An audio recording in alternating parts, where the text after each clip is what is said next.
Okey, Assalamualaikum. Ni pelepas ikan dah awal kasar kalu tengok diri tau. Ikan terik ni kata orang tu sihat-sihat sikit Sihat-sihat lah ke di Kolam Fazil Pintar Jaya Nasi Dingin Kuala Berang Terengganu kita lepas ikan ni kolam 1 dan 2.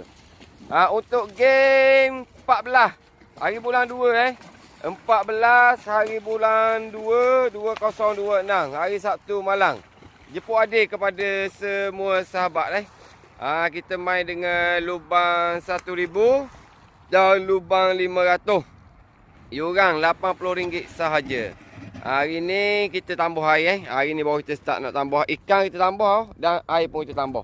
Hari ni hari Isnin hari ni hari Isnin Jemput adik di Kolam Fazil Pintar Jaya Nasi Dingin Kuala Berang Terengganu. Okay, Assalamualaikum warahmatullahi wabarakatuh. Semoga dipermudahkan segala urusan insya-Allah. Okey, ni di kolam 3 dengan 4 pula Kolam 3 dengan 4. Untuk game 14 hari bulan tengok ikan secara mana ni bukan nak kata dauk ni kasut buk Kecek jadi kasut buk. Kasut buk dia kecek. Di Kolam Fazil Pintar Jaya Nasi Dingin Kuala Berang Terengganu. Menawarkan dengan kata orang tu lubang 1000 dan lubang 500.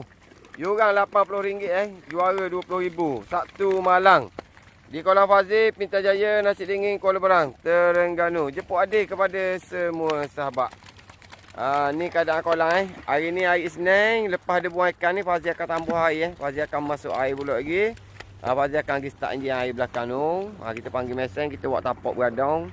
Kita tambah air dulu nampak air kurang ni kita tambah. Ikan Fazil tambah, air Fazil tambah. Untuk geng 14 hari bulan 2 2026. Jemput adik kepada semua sahabat dan tolong. Okey, ni di kolam 5 dengan 6 pula ni kolam 5 dengan 6. Buang belaka.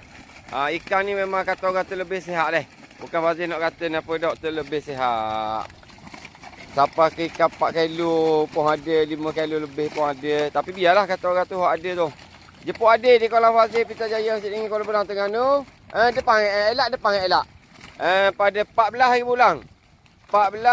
bulan 2 2026 kita menawarkan dengan juara 20, yuran RM80, lubang 1000 dan lubang 500.